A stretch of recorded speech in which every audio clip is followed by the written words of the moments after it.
6 starts now.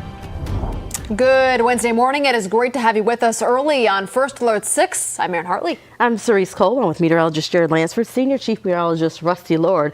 So if you loved yesterday, and yesterday was nice, you are really going to love today. Yeah, we surged into the upper 50s yesterday. Probably some car thermometers, bank thermometers showed some 60s. It gets even better today. Today is going to be the day where we can make a run at a record the way things are looking. 63 is in the forecast based on how things played out yesterday. 65 is the record. Ultimately probably falling a little short, but great nonetheless. So if you missed out on yesterday, you get another chance to enjoy it today. But I strongly recommend you enjoy it today. There are some changes coming. 63 degrees, about 4 o'clock will be the warmest part of the day, and then the temperatures start to fall back this time of year. So embrace it, enjoy it. So beyond that, we've had some first alert weather day to talk about. It is no longer the case on Friday. Everything about Friday's system is pushed to the south. That potential has shifted that direction. Any snow should be light overnight and probably not have a big impact. That is because Thursday's system has a little more to it now. We'll drag in some colder air behind it and press Friday system farther to the south. So let's talk more about Thursday, because rain is going to build in the mid-morning hours, probably pretty soggy after 10 o'clock, last through the day, and we get through the morning commute without any problems. It's the evening commute that I think is going to be a soaker. And then after that, the temperature that falls off from that high around lunch of 43 makes for a chilly rain. And then the temperature just keeps falling, enough so that the cold air can catch up to this rain. And after 6 o'clock now, I think we're going to see some snow develop. There were hints of this yesterday when we looked at models, and we're just kind of like, okay, we'll watch it and see. It has taken over now, and I think by 6 p.m. and beyond, we're going to see some snow, some wet snow, probably flip to that. None of that in between sleet, freezing rain stuff, but 30 to 40 mile per hour wind gusts will try to blow that around. So 1 to 3 inches of accumulation out of this. You go same story farther north and to the west as well. Now, probably not going to see too much up here outside of our viewing area. So we just kind of filled it in, but just look at the viewing area part here. You're down in the white shaded area, mostly rain. There could be a little bit of light snow tacked on.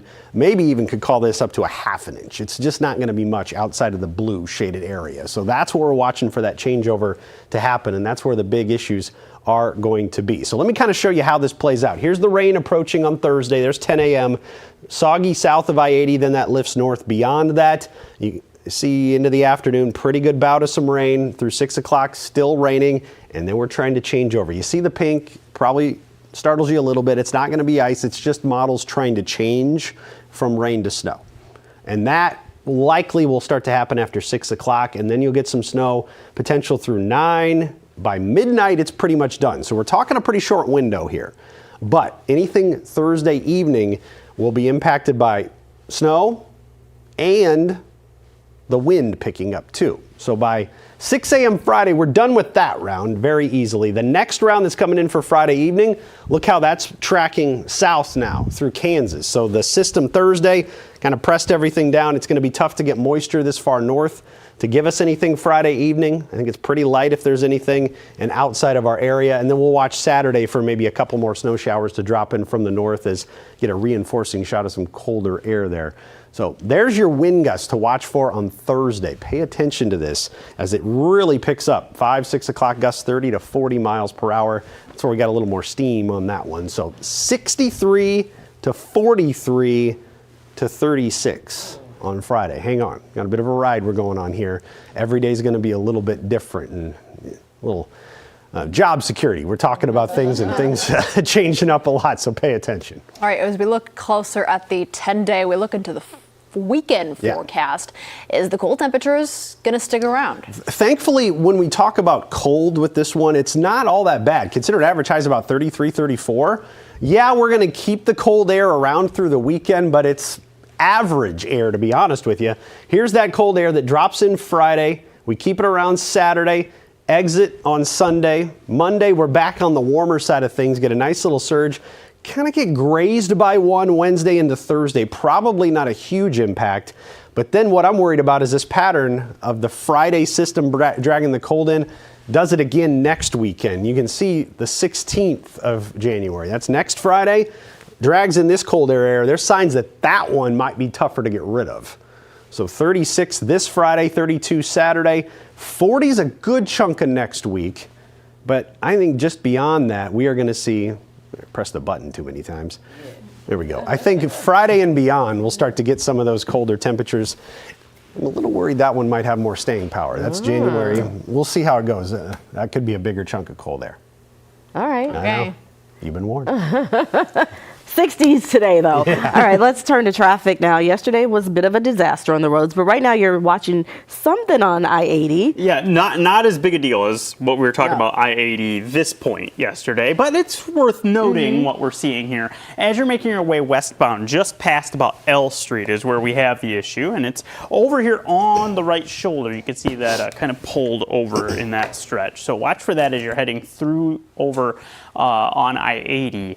It doesn't seem to be impacting traffic too much at this point. Here's where we're talking about is right about in this stretch. And you can see it's green on the map. But again, watch for that on the right shoulder as you head through that stretch. We've mainly been moving along pretty well so far with things. Just a couple spots that are a little slow, and that includes the Benson area. We've got some delays that are showing up as you make your way along Maple. Nothing that's major with that. And when we zoom the map out, you're going to notice it's still pretty green. Pretty good signs here in the early goings. Even some roads that are normally trouble spots at this point in the commute are holding up in good shape. That includes the JFK northbound, looking at good travel there. We'll see probably in the next 10 to 15 minutes when we check in again here in a little bit. We'll probably start getting some yellow showing up on Dodge. That's how that usually goes as you're making your way through Boys Town and then back toward Elkhorn. Right now looks okay. We got a few spots that are a little slow as you're making your way near 90th and Maple, 90th and Dodge, some of those busy intersections. But we aren't seeing the big problems that developed yesterday as we were going through this point in the commute. Hopefully we can hold those at bay and keep things moving along pretty well as the morning goes on. So it's encouraging where we're at this point. We do have a couple of construction things that, provided we don't have something big pop up, we're going to touch on here in a little bit and give you that first look to what those are doing, including 72nd and L. Big update there. Okay. All right. Looking forward to it. Jared, thank you. News now. New this morning. A man is in the hospital following a crash. As shown on your screen here, it happened near 177th and Western Road around 6 last night. Police tell us the Subaru traveling eastbound was turning northbound when a driver failed to yield the right-of-way to motorcyclists traveling westbound. We are told the motorcyclist was taken to the hospital with serious injuries. The driver of the Subaru was not hurt. An investigation is ongoing. Happening today, Demary Amos, the man charged in connection to a deadly shooting, is expected in court. Amos was booked this week on several charges, including second-degree murder. He was arrested in Council Bluffs last week. Now, last August, police say Chance McCowan, along with 2 other people, were found injured in a shooting near 24th and Patrick. McCowan later died at the hospital. Also happening today, Nebraska lawmakers are returning to Lincoln for a new legislative session. Among the priorities for this session, balancing the state's budget.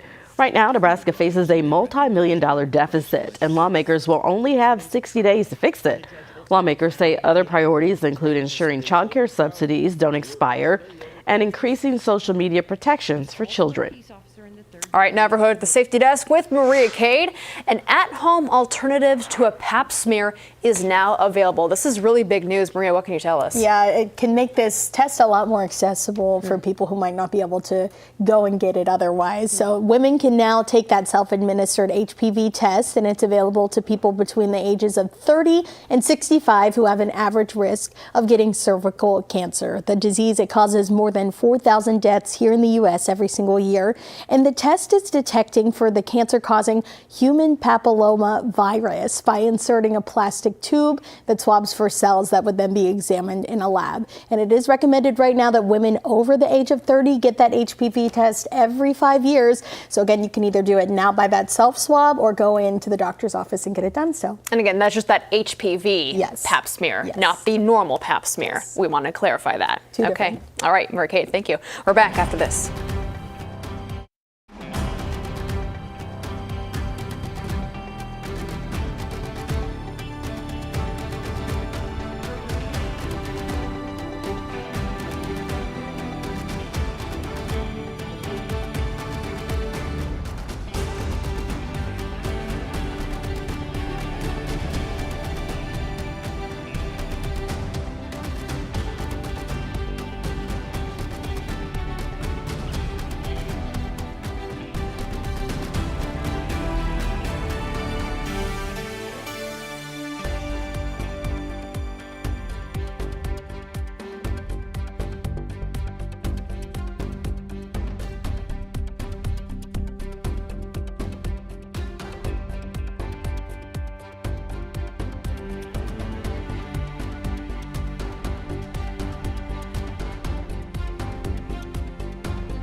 Welcome back, everybody. We've been talking about how nice it's going to be today, but we do have a first alert. You still want to grab your jacket this morning because it's still cold this morning. The mornings are still cold. Yes. You're 20s and 30s right now. And the afternoons are the key to the days in January, and that's what we're going to get with 29 degrees right now. You might be able to get by with just a jacket and a warm hat for the kids too, because it is going to warm up. They definitely won't need the heavy coat later on this afternoon.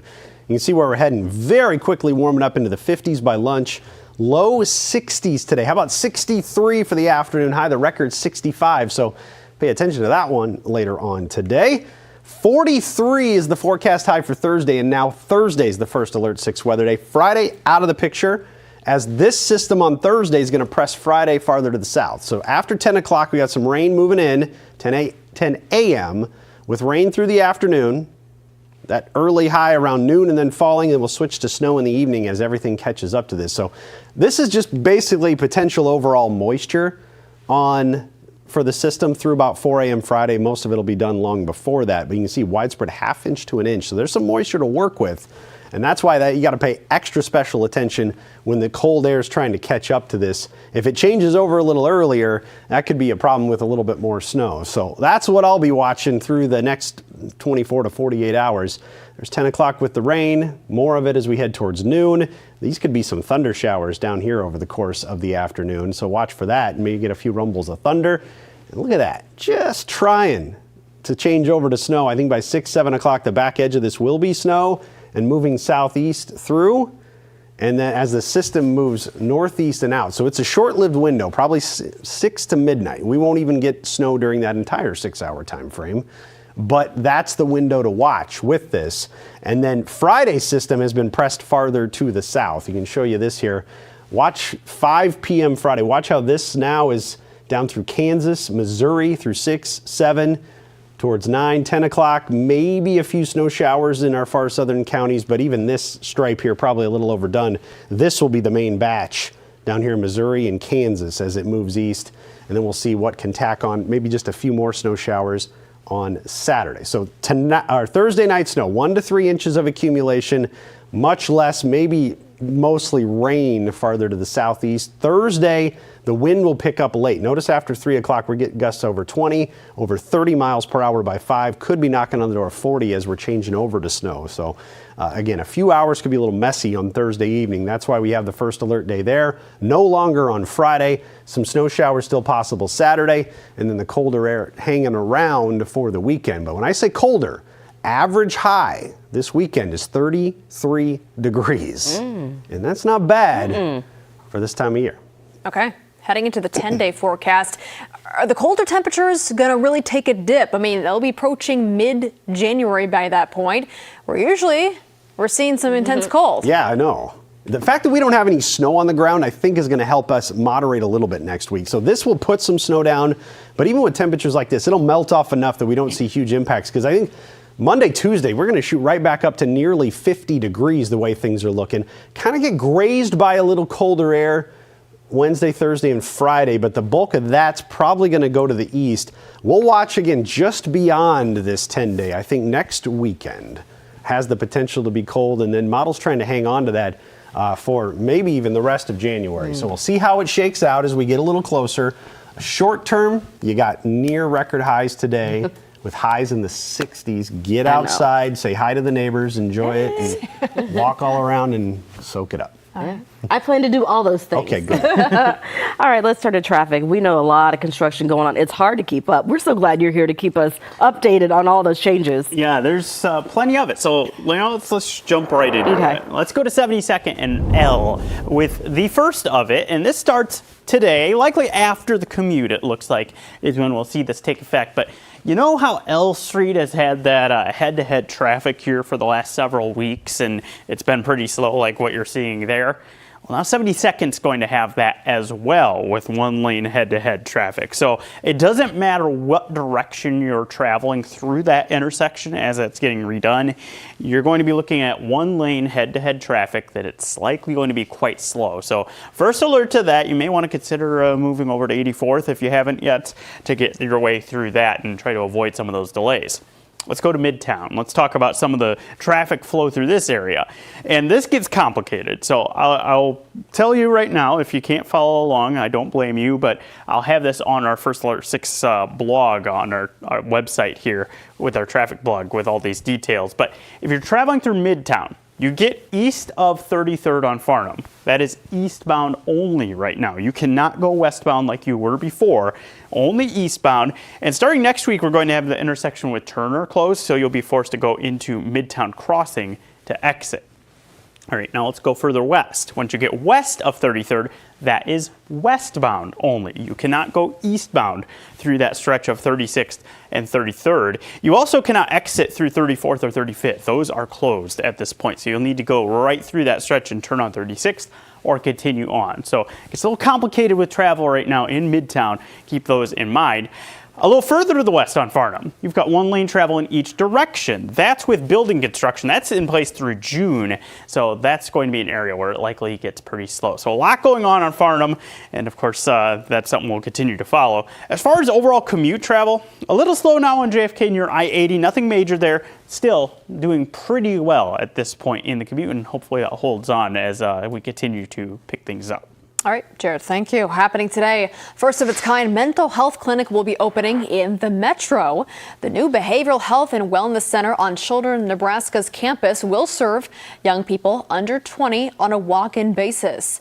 It's the first space to feature comprehensive behavioral health care for the Heartland. It'll also offer sensory-friendly places with natural light and some outdoor space to help ease the mind. Well, officials in charge of North Omaha project want your input on the development. Now, the Airport Business Park has been in the works for almost 6 years now. City officials believe Enterprise Park near 16th and Locust has potential. The area is one of 2 options for the Airport Business Park. Right now, we don't know the location of option 2. We are told a 3rd option could also be presented, but officials say they want to get feedback first.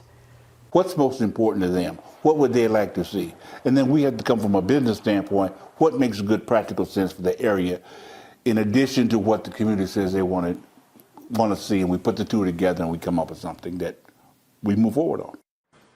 Well, next Wednesday, January 14th, you are invited to share how you would like to see it developed. More information about this meeting can be found on our website, firstalert6.com. Well, someone just became nearly $1 billion richer. A mystery lottery player claimed a massive jackpot, taking home hundreds of millions. We'll tell you all about the life-changing win when we come back.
Welcome back, everybody. Someone in Georgia is starting the new year in a higher tax bracket for sure. A lottery player from Noonan claimed a jackpot worth about $1 billion from November. According to Mega Millions, officials with the Georgia Lottery say this is the largest prize in their state's history. The winner, who is staying anonymous, so obviously in this state you can stay anonymous, took the cash option for just over $453 million before taxes. Man, life just changed for them. You know what would be hilarious? What would What? Noonan, Georgia is Alan Jackson's hometown. If Alan Jackson is the one that won the Mega mad. Millions. You think he's going buying lottery tickets? You never know. He likes a simple lifestyle. Maybe he enjoys playing lottery still. Just to see. Jarrett with a random music fact just out of the blue knows where Alan Jackson's from. Got you covered. That's awesome. All right, everybody. Thank you so much for joining us. We're going to get ready for our update in the Today Show. You can watch it here on streaming or over the air. Have a great start to your Wednesday.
Live from WOWT, First Alert 6 starts now. Good Wednesday morning, everybody. It is 7:26. I'm Cerise Cole. And I'm Erin Hartley. Let's get an update on the roads this morning with Jarrett Lansford. And picking things up and starting to get a few delays that are showing up. That includes the JFK. You're seeing a lot of brake lights here as you're making your way northbound toward I-80. And no crash or anything at this point. It's just the fact that we're seeing that large volume trying to make its way through this stretch. And give you an idea of some of the speeds that you're seeing as you're making your way along this stretch. And those are hanging out about 25, 30 miles per hour. So be ready for it to be a little delayed as you head through that stretch. Just starting to get those delays on Dodge as well. No major issues at this point, so hopefully we have a much smoother commute than what we had yesterday. Rusty. Thanks, Jared. Pretty solid March day setting up here in January as we're going to start off near 30 and climb to 63 for the afternoon high. So soak it up however you can. Very possible this could be the best day we have this month, and it's going to be centered right here on a Wednesday. 63 is the forecast, 65 is the record, so we'll watch and see if we get closer. We went way above the forecast yesterday.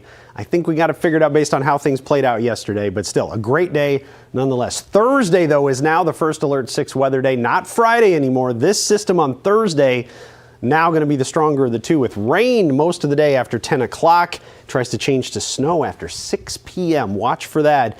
And that combined with the wind could create some difficult travel Thursday evening now as opposed to Friday evening. Aaron? Well, a man is in the hospital after this crash. This happened near 177th and West Center Road around 6 o'clock last night. Police tell us a Subaru heading east was turning northbound when a driver failed to yield the right-of-way to the motorcyclist traveling west. We're told the motorcyclist was taken to the hospital with serious injuries. Well, it is 7:28. We're back with another update for you in 25 minutes. We'll see you then.